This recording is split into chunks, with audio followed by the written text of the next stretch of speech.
This is where we belong.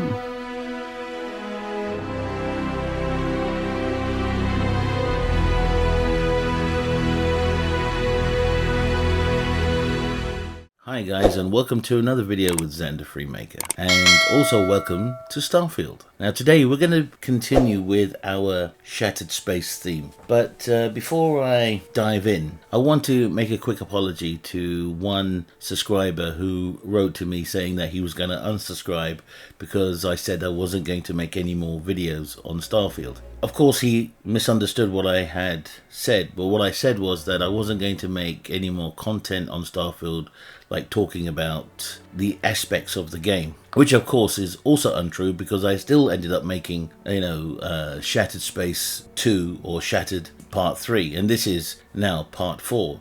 My intention was to wait for the game to release and then just make hours upon hours of Starfield. So yeah, I want to apologize to that chap. You know who you are. So yeah, sorry about that, and thank you for subscribing back. So let's get into the game. The responses I've had to my videos have been brilliant. I mean, some of the comments that you left, the questions that I put forward were just so outstanding. I mean, there was one chap, I threw the scenario about that the artifacts caused the destruction of Earth, but this one guy, this one subscriber, just took that idea that I had and actually spun it around and said, yeah, and then experimented with it, which caused the destruction of Earth. And that was a brilliant idea. I actually commented back to him and said, I got to take my hat off to you, salute you, basically. And those were the kinds of comments that I were getting. Constructive, nothing malice, thank God, but really constructive comments about the game, because there's no harm in talking about what this game will offer. I mean, from what Bethesda has told us and what we can do, of course this is going to spark the imagination of thousands of players. I mean serious players, not players who will just play it for the sake of just playing. Players who will take this game extremely seriously. And I want to state this now, that I have never bought a Bethesda video game ever. This will be the first one. And of course, this is the first ever game that I've actually ever in my gaming life pre-ordered. So I know when I talk about this game, I'm talking from a perspective or almost like an observer, really, because all the comments and feedback that I've got have come from people who have played Bethesda games in the past and understand how Bethesda go about developing their games. Whatever I say, I'm not saying things to offend anybody. I'm just saying things from my point of view, and that's it. I like to provoke people to respond. So when I throw questions out there or scenarios, and you might think, well, that's weird. Well, that's okay. Respond back.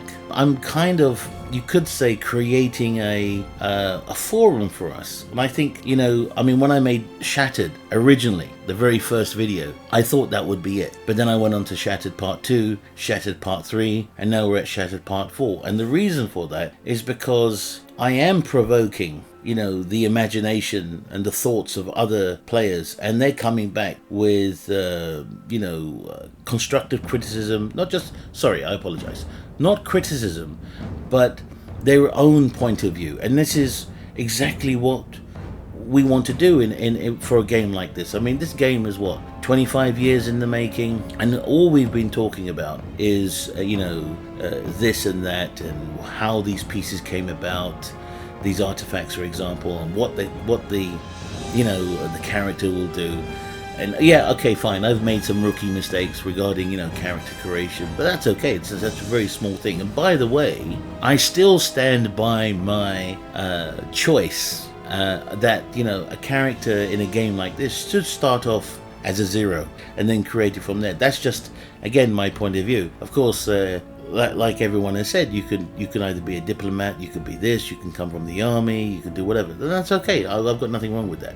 In this video, what are we going to talk about? Well, I have gone back and looked at the timeline again, and I looked through it again, and I had started to have questions. I mean, I don't know if there's any websites out there that could explain this, but no one has ever talked about, well, what happened to Earth? Well, I haven't come across anyone talking about what happened to Earth, and I'm sure now you'll say, here's a link, go and check it out. Well, I don't want to do that. I want to ask the question to not just my subscribers, or basically anyone who comes across this video. What happened to Earth? We all talk about everyone came to Mars in 2050, and by 2100 everyone is living there. So what happened to Earth? How did it die? No one can live there anymore. How did it die? That's the question. This is our Earth at the end of the day. I mean, even today, in reality, we talk about that, with the global warming. I call them a cult, really. But, with all this happening, the world's going to die. We're going to lose all our fossil fuels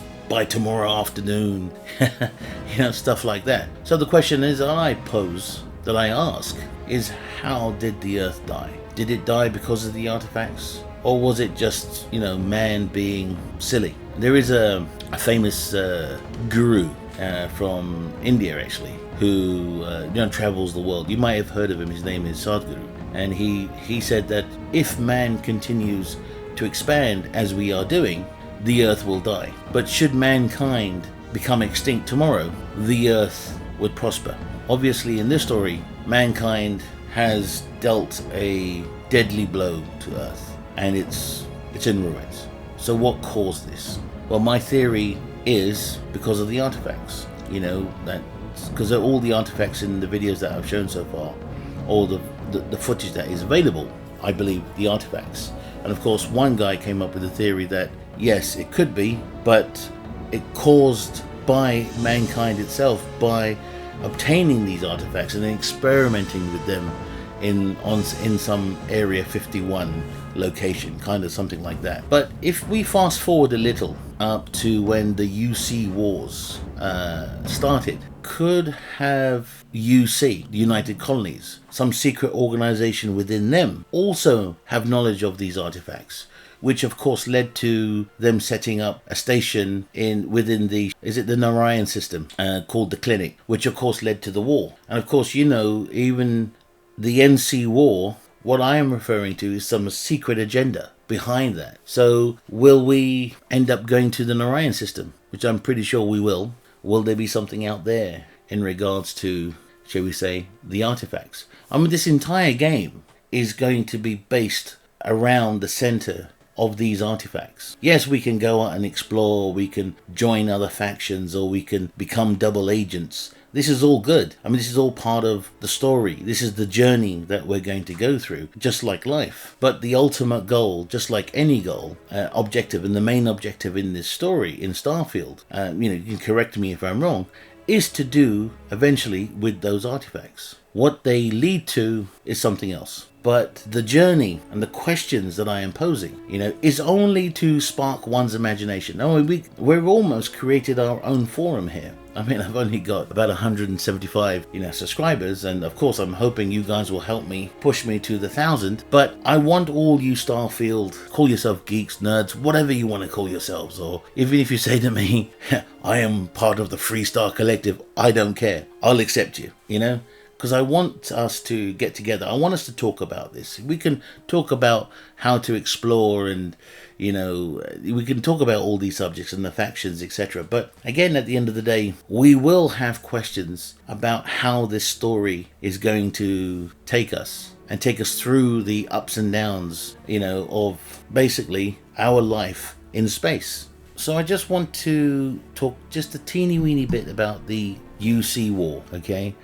And when they position the clinic in the Narayan system, and of course they don't want Dipala or even the Freestar Collective discover that this secret organization that is within the UC have discovered maybe artifacts in their system, and that's really why the wars maybe even happened. Again, what do we call that? Sleight of hand, misdirection? What do you think?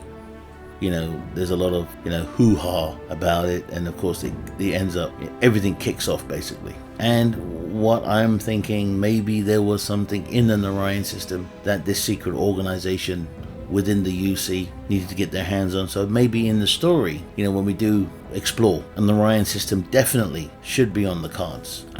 Of course, you're going to end up going to it anyway, but definitely there may be something there. But of course, this leads to the second war as well, does it not? Because in 2307, when the Freestar Collective decides to do some farming, I don't know, plant sunflowers maybe, and the UC decides, you know what, come up with some stupid rule or some stupid excuse, which again leads to, you know, another fight, another kickoff, you know, the second round. Of course, both wars totally useless, but the objective still in these vicinities. The idea, I think, what I'm trying to put forward is that they didn't want Dipala, for example, or even the Freestar Collective to come across any of these artifacts, hence these wars. They don't want them to prosper, or if they had found out, maybe, you know, they would have found something more important, or this secret organization found something there, and the only way they could get their hands on it is by expansion. If we fast forward a little, Constellation, how the hell did they get their hands on these artifacts? I mean, it wasn't like they walked into a shop, stuck 25 cents into a bubblegum machine, and they turned it around and it popped out these artifacts. No. How the hell did they get their hands on it? There's no, you know, description or explanation showing that they went out there and found them. No, I think they were just giving it to them.